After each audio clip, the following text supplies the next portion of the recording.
Salut à tous, c'est Laurent et bienvenue dans ce nouveau tuto sur Affinity Photo. Aujourd'hui, je vous montre comment accentuer la brillance d'un objet grâce à ce logiciel. Et tout de suite, on vient donc télécharger une photo dans le petit stock de photos. Vous prenez n'importe quelle photo que vous souhaitez. Moi, je suis parti sur des bagues, mais ça peut se faire sur des voitures, sur des chaussures, etc., etc. Ou sur des bracelets, hein, pourquoi pas.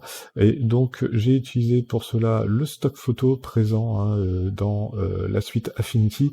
Et donc si vous n'avez pas accès à ce stock, eh bien je vous invite à venir l'ouvrir en allant dans Affichage, Studio, et vous venez cliquer sur Stock. Et donc ensuite vous choisissez votre image, vous la glissez sur votre plan de travail, et donc ensuite on va venir créer un nouveau calque qui va être un calque de pixels. Je vais supprimer celui-là et on va le faire ensemble. Voilà, je crée un nouveau calque donc en cliquant bien sur ce petit icône en damier. Et ce calque-là, on va venir le remplir d'une couleur qui va être la couleur noire. Hop, et là vous allez me dire, mais Laurent, on voit plus rien. Oui, c'est normal, ne vous inquiétez pas.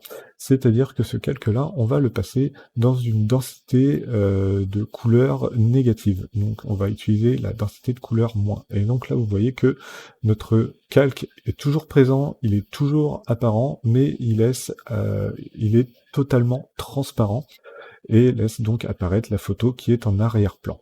Donc on se place bien sur ce nouveau calque de pixels, et ensuite on va venir choisir notre pinceau. Donc moi j'appuie sur la touche B pour activer mon pinceau directement, mais si vous voulez, vous pouvez aussi venir cliquer là, ici sur l'icône pinceau. Donc ce pinceau, on va l'utiliser de manière basique, hein, on va prendre les formes assez de base, on va dire, et on va venir prendre n'importe quelle taille de pinceau, et on va utiliser la couleur blanche pour venir peindre sur notre calque de pixels. Et en fait, vous allez voir, bah, vous le voyez déjà, qu'on a un léger aperçu, mais le calque de pixels en densité de couleur négative, quand on peint en blanc dessus, ça fait tout simplement révéler les détails et donner de la lumière et donc un petit peu plus de brillance. Vous voyez que c'est très accentué.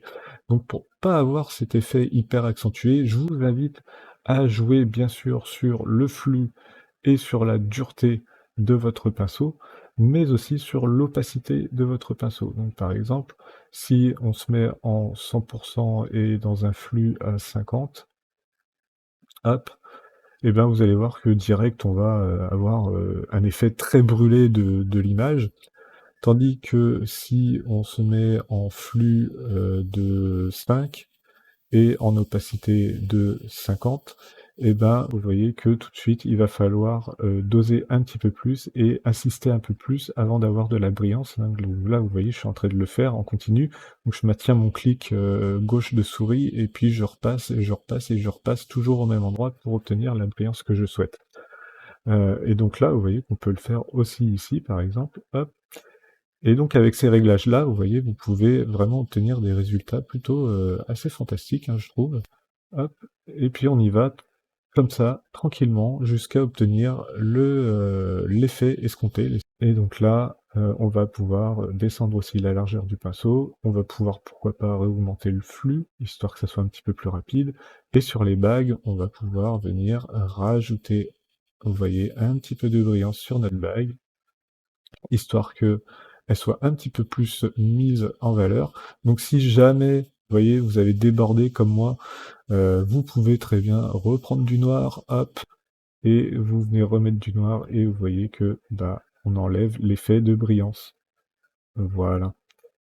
Donc on va en remettre une petite dose sur l'autre bague, histoire de la faire briller un tout petit peu, hop, et là vous voyez que on a quand même vraiment un effet de brillance assez sympathique et assez rapide à faire. C'en est tout pour ce tuto. Si celui-ci vous a plu et vous est utile, eh bien laissez-moi un petit merci en commentaire et un petit pouce levé en l'air. N'oubliez pas de partager cette vidéo sur les réseaux sociaux et asociaux. Et en attendant, moi je vous souhaite un très bon apprentissage sur Affinity Photo. A plus, salut!